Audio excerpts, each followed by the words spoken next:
Before the holiday break, I confessed my feelings to my crush but was rejected. I asked for the reason. My crush said, "I like smart and brave girls." I immediately replied, "Remember last week at the lake when you fell in? Who pulled you out?" My crush paused for 2 seconds, then said, "Well, you are indeed brave. But what about smart?" I also paused for 2 seconds before responding, "Guess why only your boat had a leak?" Ding! This novel reminds you to click the subscribe button in the bottom right corner to read the complete novel. As soon as I said that, Jasper Ainsworth immediately rang me. I promptly hung up. Undeterred, Jasper called me 18 times before I boarded the plane. I hung up on him every single time. Seeing Jasper's message that read, "You're in the neighboring province, aren't you?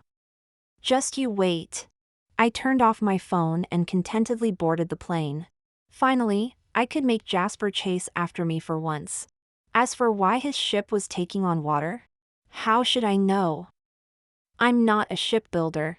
The plane landed 2 hours later. I turned on my mobile and saw that Jasper had sent me several messages. How thoughtful of him. Jasper, I've booked my ticket. Jasper, at the airport now. Jasper, landing at 7 p.m. Jasper, Emma, you just wait and see. I let out a long sigh. Ah, so this is what it feels like to be kept informed? Quite chilling, really. So for the next 2 hours, I went through a series of tasks, collecting my luggage, having dinner, and booking an airport hotel. After checking into a hotel less than 500 meters from the airport, I finally felt at ease. Jasper would never guess I'd played the hidden in plain sight card on him. At 7:30 p.m., Jasper's call came through. I answered nonchalantly, "What's your report?" Jasper's voice was cold. "Which floor?" I was taken aback. "What?" "Jasper, the airport hotel." "Which floor are you on?" "Room number?" I sat bolt upright, utterly shocked. "Bloody hell, how did you know?" Jasper let out a cold chuckle. "From the time you got off the plane until now, your social media step count hasn't even reached 1,000. How do you think I knew?" "Oh, I just adore clever boys." Of course, Jasper's cleverness is clearly a bit too much. In the hotel lobby, I nervously came downstairs to greet him. Jasper frowned when he saw me. "Why are you wearing slippers down here?" "The floor is cold." I grinned sheepishly. "I just wanted to see you quickly." Hearing this, Jasper's handsome face darkened again. He tugged on my hoodie. "Tell me, what's this about a boat?" I raised my hands in surrender. "I don't know." "Still pretending?" "I really don't know." I wailed, feeling particularly wronged. If only I hadn't made up that story. More guests entered the hotel lobby. As the door opened and closed, cold wind gusted in. I hopped from foot to foot, muttering, "I just wanted to seem smart." Jasper laughed in exasperation. He looked down at me, then suddenly pushed his large suitcase in front of me. "Sit on this." I blinked. "Huh?" Jasper clicked his tongue. "The floor's so cold you're doing a tap dance." "Sit on this and keep your feet off the ground." I said oh and climbed onto the suitcase, settling myself. As he draped his coat over my legs, I couldn't help saying, "Jasper, you've gone to such trouble flying here to find me. It can't have been easy, so why don't you just give in to me? Why don't you let me throw you in the lake for once?" He replied. Such cold words. Jasper and I were both visibly choked up. Coming to my senses, I jumped off the suitcase and ran. "You jerk! Next time I'll capsize your whole bloody boat." Jasper shouted angrily behind me. "I knew it was you who did it." It actually wasn't me. The phrase "capsize your boat" was just an expression of my anger. Not long after I returned to my room, Jasper messaged me again, "Come out." I pretended not to see it and continued scrolling through videos of fit lads dancing provocatively. "Jasper, I ordered some late-night snacks." I swallowed hard, staring at the abs on my screen. "Jasper, eat it or not, I've left it at your door." "I've booked a 9 o'clock return ticket, I'm leaving." I froze, staring at the message.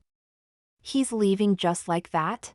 After hesitating for a few seconds, I still jumped off the bed, intending to open the door and peek towards the staircase. As soon as I opened the door, my face plunged straight into something soft and warm. It was the chest muscles wrapped in a black jumper. Why do you lead with your head when you come out? Jasper's face turned red as he gripped my shoulders and pushed me away. I wanted to make an excuse, but my body reacted faster than my words. Suddenly, my nose felt warm. I had a nosebleed. I must defend myself, my nosebleed was solely due to the dry air from the air conditioning, and had absolutely nothing to do with Jasper wearing a black, tight-fitting turtleneck sweater that accentuated his 42-inch chest. Jasper placed a cool cloth on my forehead, his expression quite complex. Emma, I'm not lying to you. I've genuinely never seen a girl get a nosebleed for this reason before. I closed my eyes and replied nonchalantly, then it must be because their rooms weren't dry enough. Jasper was once again rendered speechless, then chuckled. By the way, didn't you have a 9 o'clock flight? I glanced at my watch. It's 9:10 now. Jasper is super late. I am super late, Jasper waved his phone. I've already rescheduled for tomorrow. I was taken aback by this. You're really leaving? Jasper looked at me. What else? I sheepishly replied, I thought you were bluffing. Jasper scoffed, why would I need to lie about something like this? I blinked. Then what would be worth lying to me about? Jasper choked a bit and didn't respond.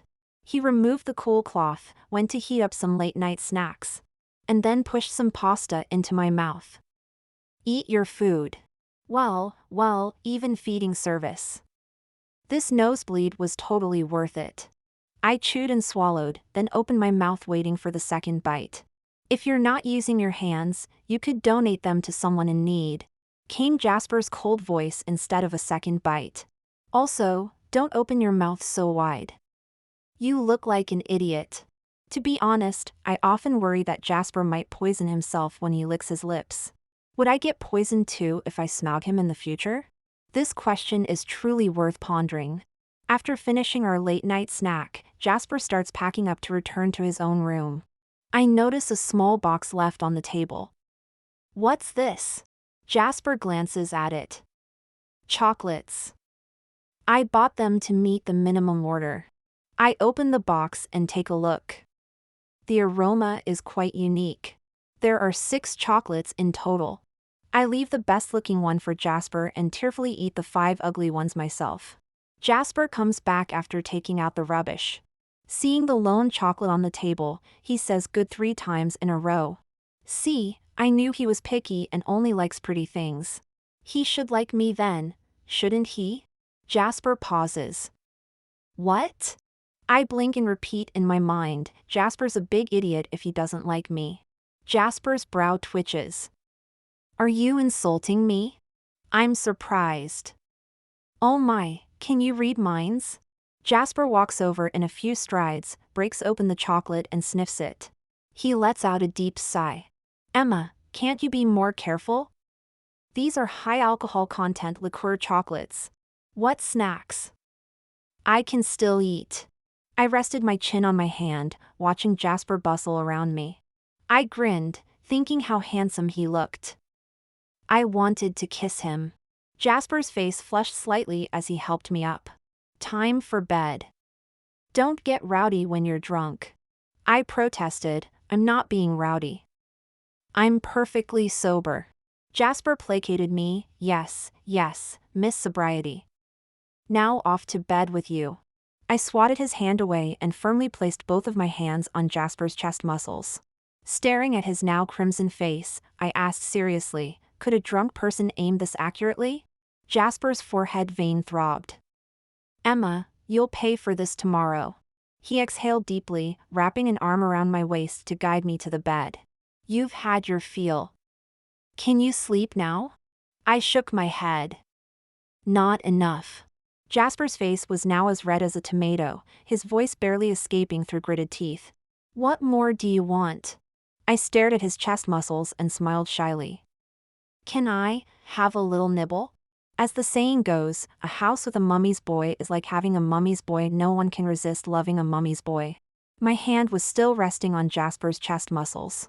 Seeing him blush without knowing how to refuse, my smile grew more mischievous as I slowly leaned in. Bang!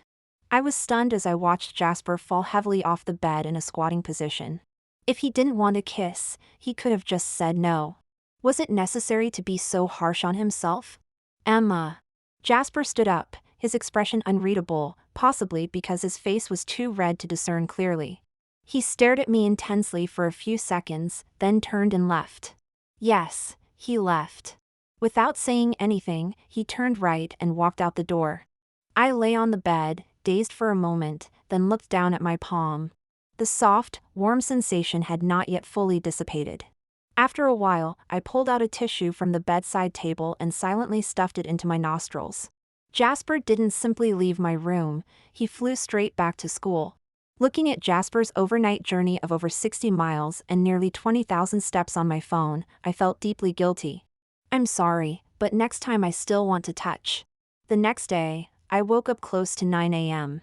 Assuming Jasper had calmed down, I tentatively sent him a peeking cat meme. Jasper didn't reply.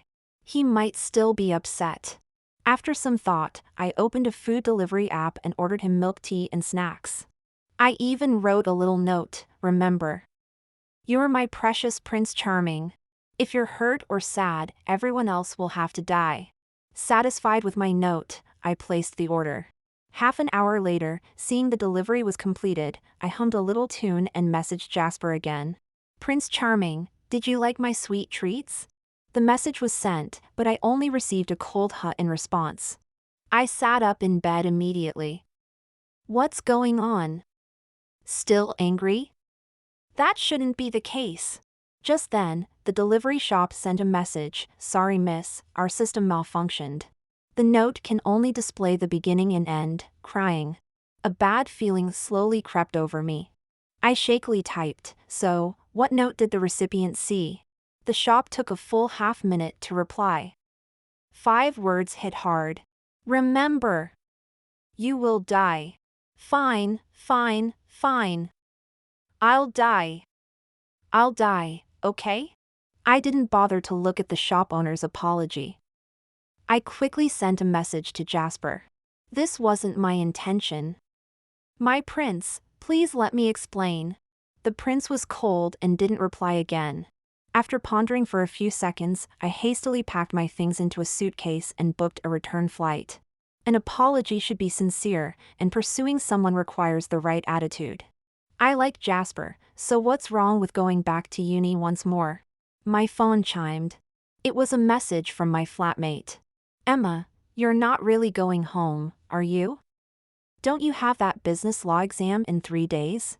My packing hands suddenly froze. I quickly opened the class group chat to check the exam schedule, and finally found the business law exam that I had overlooked after scrolling through several pages. Well, now I have an even better reason. I dragged my suitcase downstairs, pressed the voice message button, and spoke in a serious and solemn tone, though unable to hide my smile. Jasper, wait for me. After a 2-hour flight, I took a taxi straight to the university upon landing. On the way, I had already prepared a draft, a full 3-minute speech to explain my note and last night's situation. I arrived at the university at 2 p.m. Usually, Jasper would be in the study room at this time. I quickly dropped off my luggage in the dormitory, applied some natural makeup, and headed to the library with the newly bought pastries. The second-floor study room was quite busy, with people coming and going to get water or fetch things. I lingered at the door for a while but didn't see Jasper. Just as I was wondering, I heard someone calling his name from the end of the corridor. Jasper, mate! Was that Caroline Cooper we just saw? I froze for a moment, then turned to see Jasper and his roommate standing by the water fountain. Jasper was holding a bag of beautifully packaged pastries. I looked down at my own bag. Yes, they were identical to mine. Well done, Jasper, his roommate's voice was teasing. Caroline's known as the ice queen in our department. You've managed to win her over? They were too far away for me to see their expressions clearly, so I could only hear their conversation. I kept waiting for Jasper's voice to chime in. But it never came. He didn't say a word. His roommate continued to marvel. I mean, Emma West is pretty too, but what's that phrase? Oh right, beauty without brains doesn't suit you. A brainy beauty like Emma is much more your match, Mr. Genius. I listened quietly. Throughout it all, Jasper never once spoke up to refute anything. It wasn't until they walked from the water fountain to the study room door that I saw his expression. He was smiling. And as Jasper's gaze met mine, his smile transformed into surprise. I calmly held Jasper's gaze for a few seconds before slowly saying, "What a coincidence." I first met Jasper Ainsworth at the university's Orientation Week talent show. He was a year above me and the host for the evening, while I was the lead dancer in a group performance. As I was leaving the stage after our performance, the entire area was pitch black. I accidentally stepped on the hem of my dress and nearly tumbled down the stairs. It was Jasper who caught me. I crashed into his arms and looked up to see his sharp jawline, still clearly visible in the dim light. Suddenly, the lights blazed on, the harsh beams shining down on my head and sliding off Jasper's hair. The audience was silent for a second before wolf whistles and teasing applause erupted. Jasper, still holding my arm, guided me to the side, away from the bright spotlight. He asked, "Are you all right? Did you hurt yourself?" I felt a bit embarrassed and was about to say something when the spotlight abruptly swung back to us. Would it ever stop? The host, while pretending to help me adjust my dress, quickly whispered, "There's a problem with the International Studies group. They can't go on yet. We've got a nearly 10-minute gap, and the director likes your chemistry. He wants you two to do an encore."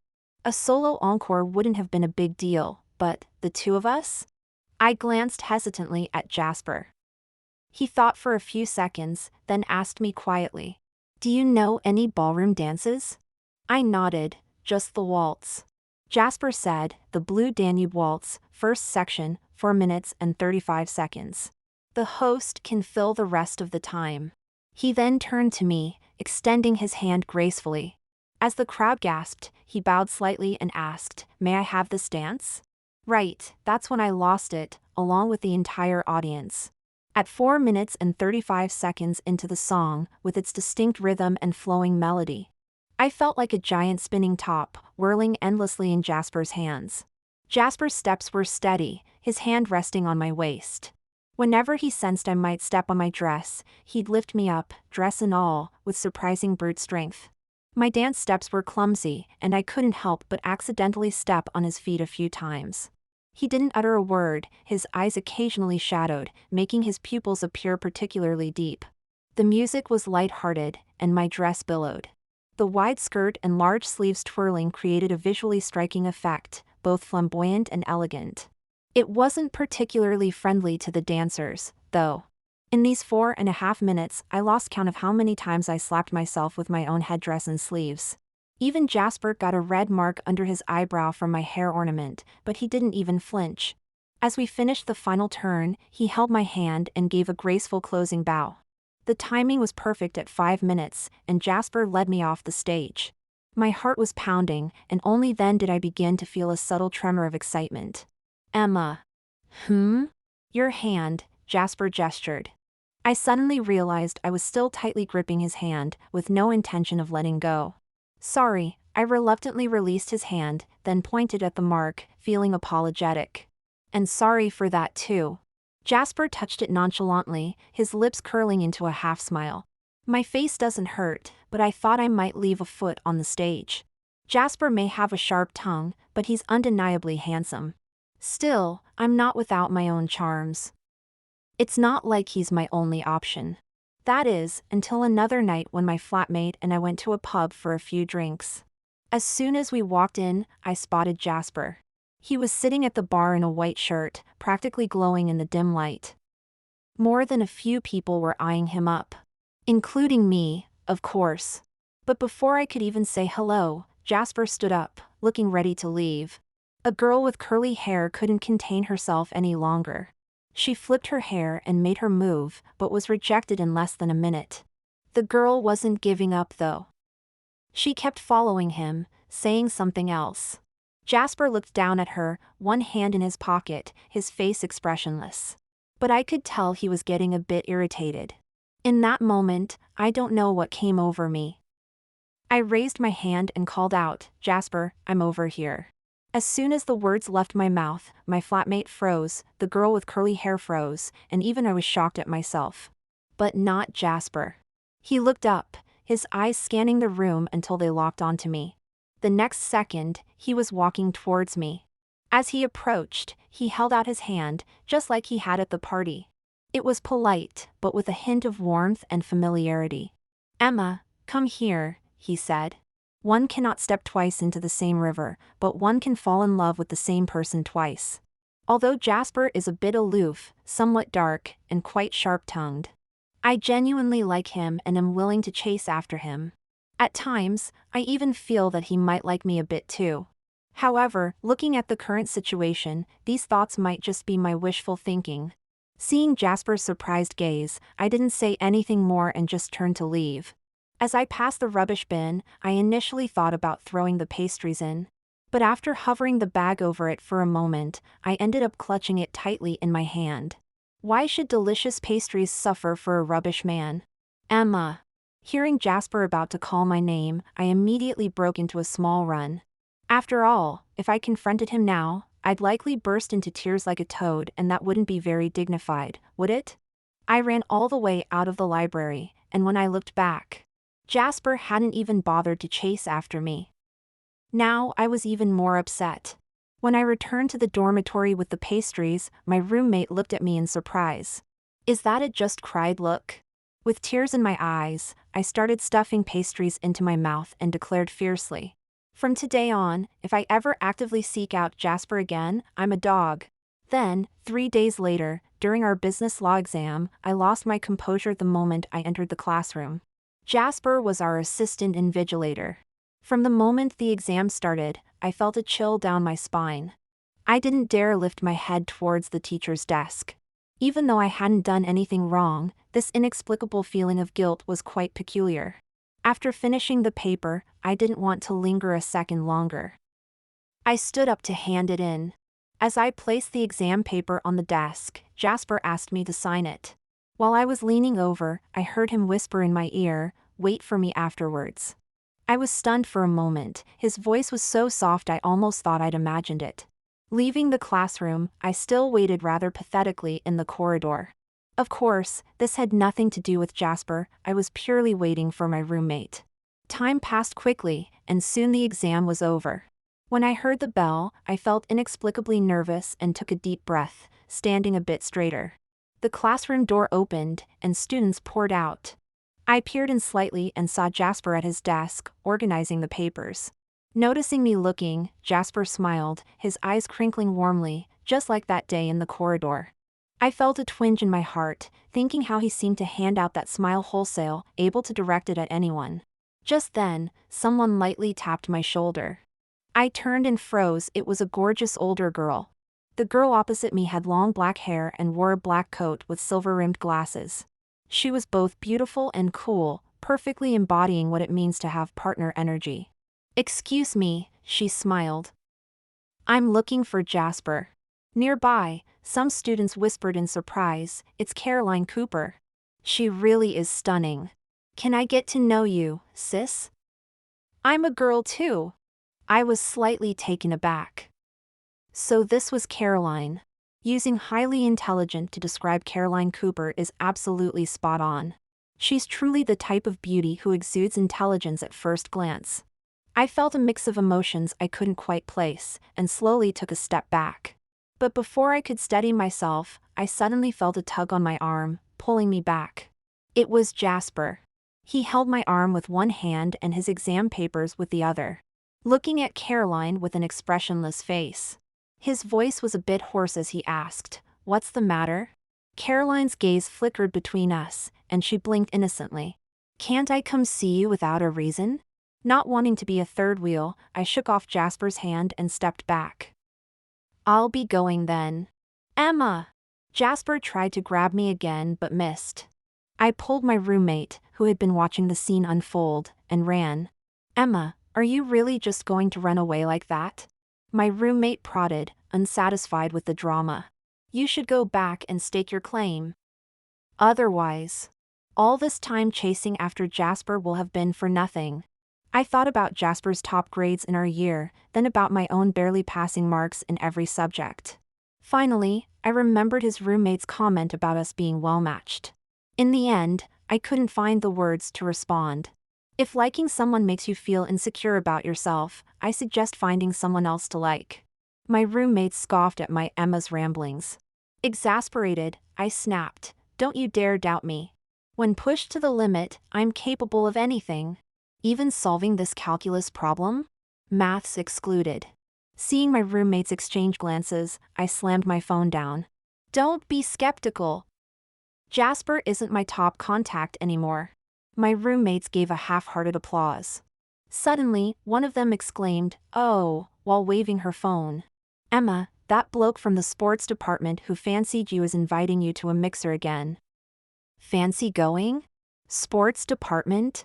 I pondered for a moment, recalling the lad, a player who changed girlfriends monthly. Well, some people just can't admit they're keen, my roommate teased as I was about to decline. You say you don't like Jasper, but you're still waiting for him to come round. Bloody hell, why did that make me sound so desperate?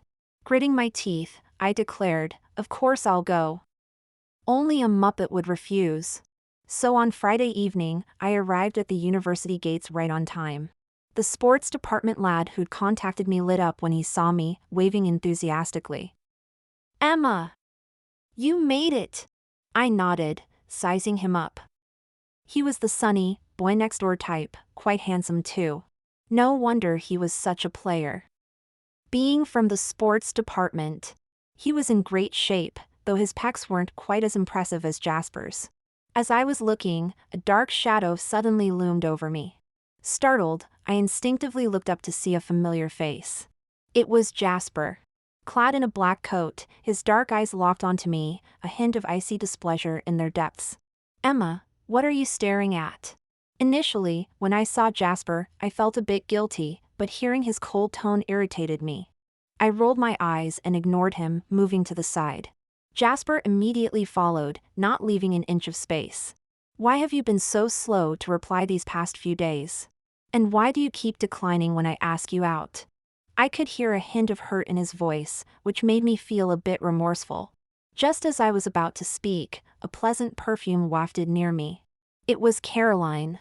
She was wearing a coat similar in style to Jasper's and stood next to him, smiling brightly as she looked at me, then at Jasper. "Well, fancy seeing you here." Suddenly, I didn't want to say anything anymore. At that moment, that senior from the sports academy walked up beside me. He knew Jasper as well and greeted him before turning to me, his tone seemingly a bit nervous. "Emma, long time no see." I smiled, "Long time no see." As soon as I said that, Jasper narrowed his eyes slightly. Just then, the car arrived. I couldn't be bothered with the tense atmosphere and got in first.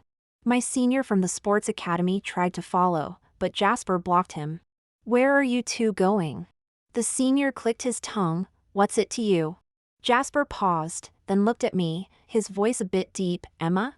I was going to explain, but then I remembered his silence in the study hall corridor, so I chose to remain quiet as well. I knew it was childish of me, but I didn't want to speak up and lose ground in this relationship. The driver, also a student from the mixer, chimed in. "We're going to the business street for dinner and karaoke." "Jasper, do you want to come?" I'm a bit bewildered by how things have turned out. At the dinner table, I'm seated between my senior from the sports lad on my left and Jasper on my right, with Caroline watching the drama unfold next to him. It's a combination where I'm not sure who should be run over by a car. "Emma, have some shrimp," my senior said, putting some on my plate. Jasper didn't even look up. "She's allergic to seafood." Looking a bit awkward, my senior poured me a drink instead. Peach juice. This brand has a nice balance of sweet and tart. Jasper was busy wrapping chicken strips in a lettuce leaf, his tone nonchalant. "She doesn't like fruit juice. She prefers dairy drinks."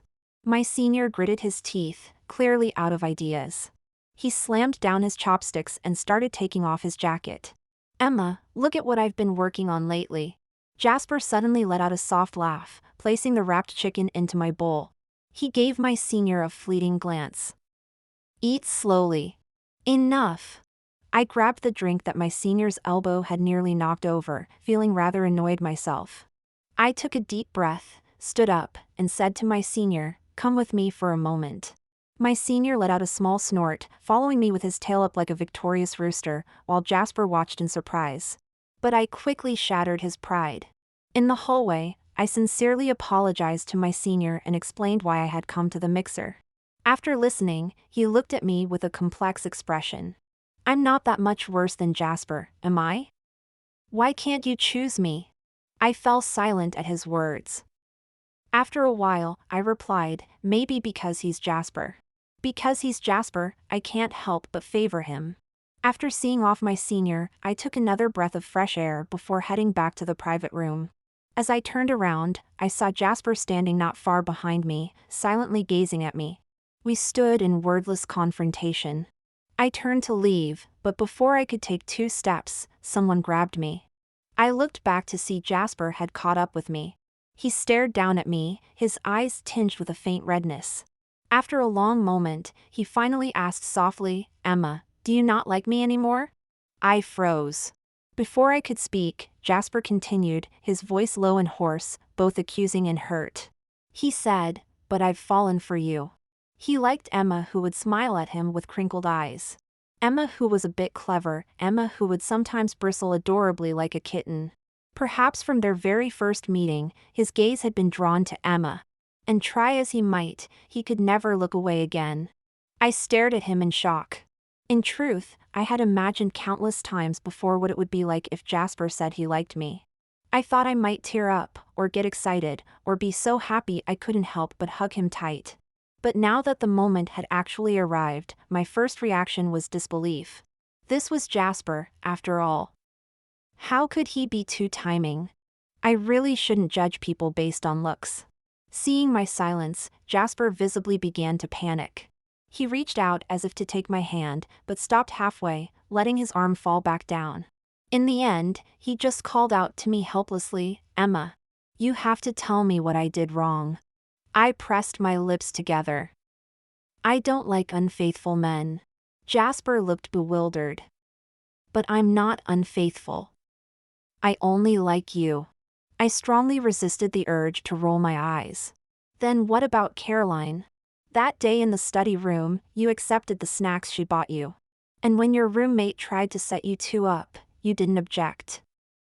I heard it all. As I finished speaking, I saw Jasper's expression freeze. A few seconds later, he took out his phone and dialed a number. I saw the contact name clearly, Cousin.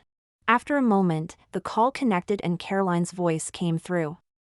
"What is it?" Jasper looked at me, now dumbfounded, and said through gritted teeth, "Of course there's something.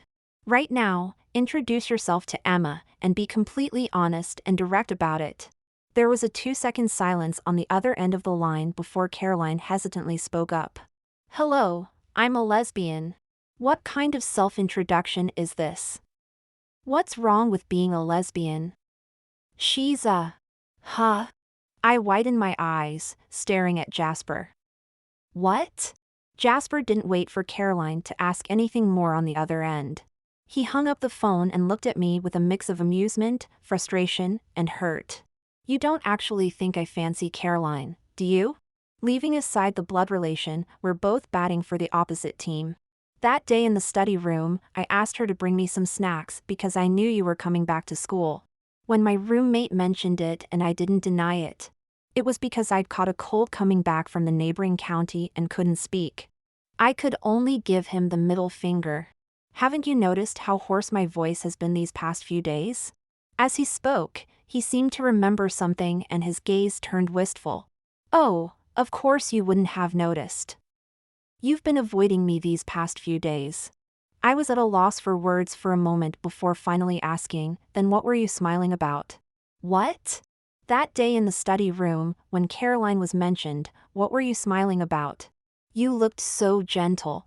As soon as I finished speaking, I heard a soft chuckle from above. I looked up, right into Jasper's eyes, full of mirth. He gazed at me and asked softly, "Was it a smile like this?" I nodded briefly. Jasper raised his hand, his fingers gently brushing my cheek, soft and tender like a spring breeze. "Because I was thinking of you. When I think of you, Emma, I really can't help but smile. Oh my God, what's happening now?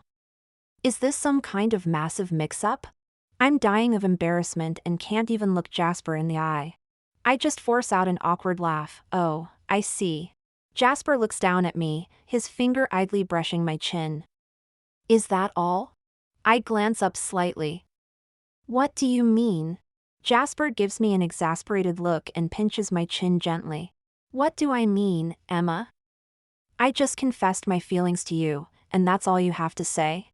At least give me some kind of reaction." "Well, what else am I supposed to do?" His pinch snaps me out of it. I let out a little huff. "How many times have I confessed to you? Even when you fell in the lake and I heroically saved you, I still managed to say I love you. Did you give me any reaction then?" Jasper laughs. "Fair point. Well, how about I be the one pursuing you from now on?" I freeze for a moment. "That's not necessary, is it? We're about to seal the deal, don't push my progress bar backwards." As if hearing my thoughts, Jasper lowers his eyes, his finger brushing the corner of my lips suggestively. "But could I perhaps get a little taste of sweetness first, Em?" I bite my lip and say quietly, "Well, when I was pursuing you, you didn't give me much sweetness either." Hearing this, Jasper grabs my hand and firmly presses it against his chest, a wry smile on his face. "Let's be honest here, Em. You didn't need me to give you any sweetness, you were already rewarding yourself plenty, weren't you?" Feeling the soft fullness beneath my hand, I'm internally screaming like a monkey. But I try my best to keep a straight face as I reply. "Don't be ridiculous. You can't just say things like that. Oh God, I'm so embarrassed."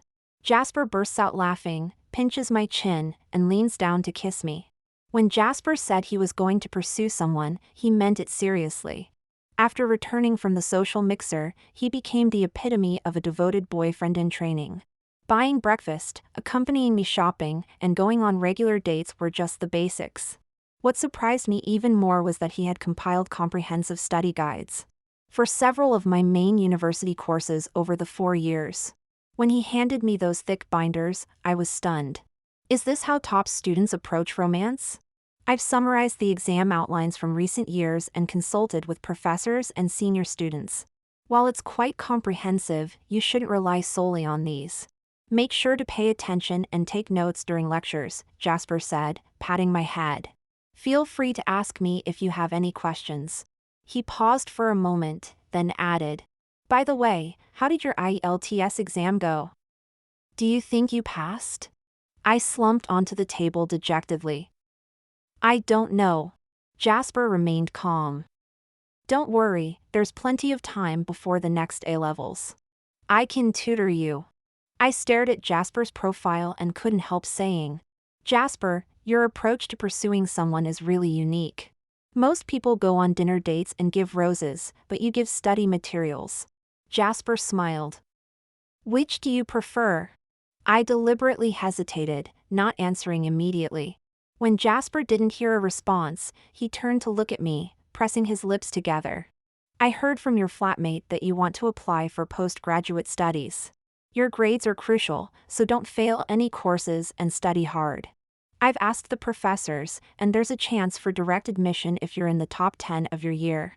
I'll give you roses too, Emma. But I always feel that instead of roses, it's better to pave your future path with success and opportunities." I was stunned for a few seconds, feeling a mix of emotions. After a while, I beckoned Jasper closer. Come here, come here." Jasper obediently leaned in, resting his chin on my palm and looking up at me. "What is it?" I leaned down and kissed the tip of his nose, smiling. "You say such lovely things, I couldn't resist kissing you." Jasper's breath caught for a moment. A few seconds later, he took control, lowering his head slightly to place a kiss on the corner of my lips. I don't just say things, I'll show you with actions too. To those who don't know Jasper, he might seem like a cold, brilliant student, handsome and academically gifted, with a thick filter of aloofness. But in reality, he's quite romantic, often surprising me with unexpected gestures. I'm constantly swept off my feet by his charm. My flatmates are sick of our lovey-dovey behavior, always complaining about how we're force-feeding them dog food. They keep insisting we should get married. Thinking about the registry office, I suddenly realized I hadn't actually accepted Jasper's confession yet. He's still technically my boyfriend in waiting. Just then, Jasper called, asking me to come down for dinner. As I stepped outside, I saw Jasper in that black coat of his, the hem fluttering slightly in the north wind. He looked devastatingly handsome. Trying not to appear too smitten, I averted my gaze and said, "I've been meaning to ask, your coat looks very similar to Caroline's." Jasper made a puzzled sound. "Does it? My mom and aunt bought it when they were shopping together. They might have chosen similar styles." He frowned slightly. "Is it really that similar?" Knowing men don't usually pay much attention to these things, I said. "It's fine, they're not exactly the same. Just looked alike at first glance." Jasper clicked his tongue and pushed me back into the warm dormitory building, his hands on my shoulders. "What are you doing?" I asked, confused. "I'm going to change my coat," he said. "Wait for me, just a minute." "Hey!" I wanted to say don't bother, but he had already run off. A minute later, Jasper returned wearing a black bomber jacket. Those long legs of his nearly reached my chest. "Wipe your drool," he teased, brushing his thumb across my lips. I narrowed my eyes, staring at him. "Why are you dressed so nicely?" "You are up to something." Jasper coughed lightly. "Is it that obvious?" So there really was something? I tried to ask more, but Jasper wouldn't tell me. He just pulled me towards the car. When the car stopped, I was surprised to see where we were. "Isn't this the forest park we visited on the boat trip before?" After getting off the car, Jasper held my hand as we walked in. The timing was perfect, we arrived just in time for the small flower parade. I stood by the roadside watching for 10 minutes, and was stunned when the performers filled my arms with flowers. "Is this part of the event?" I asked in surprise. Jasper was taking photos of me with his camera. He smiled at my question. "Perhaps it's a special feature for today." I looked at Jasper's beaming face, already sensing something but too shy to point it out. I just gave a soft in response. The restaurant was behind the lake where we had gone boating earlier. It was a 2-story building, and our private room had an excellent view of the lake below, mountains ahead, and the crimson sunset glow in the distance. My heart was pounding, and my hands trembled slightly as I held the chopsticks. Noticing this, Jasper sat down beside me and took my hand in his. "What's wrong?" I told him honestly. "I feel like you're about to confess, so I'm a bit nervous." Jasper paused for a moment, then chuckled. He lowered his head to kiss the back of my hand, letting out a soft sigh. "Emma, aren't people supposed to pretend they don't know at times like this?" I looked at him. "But I'm not other people." Jasper made a sound of agreement. He gazed into my eyes, which reflected the sunset glow, along with undisguised joy and sincerity. "You're Emma, and that's why I like you so much." Just as he finished speaking, fireworks suddenly lit up outside the window. The sky was darkening, with only a sliver of warm light remaining on the distant horizon. It blended with the fireworks, turning the world into a tender, romantic array of colors. "Emma, I like you. Will you be my girlfriend?" I couldn't help but smile as I looked at the large bouquet of roses he held out to me. Jasper was always a man of his word. "Of course," I said, taking the flowers. After a moment's thought, I whispered a secret to him. "Actually, those 5 liqueur chocolates that day wouldn't have made me drunk." "I know," Jasper smiled too, leaning in until his lips were almost touching mine. "Actually, I can swim. I could have made it to shore without your help." We both played dumb, simply wanting to be close to each other, simply because we liked each other. I smiled and kissed him amidst the colorful glow, gently pressing my hand against his chest. Between kisses, I softly asked, so tonight, can I have a little taste? Jasper held me closer by the waist, his husky voice falling on my ear. From now on, you can indulge as you please.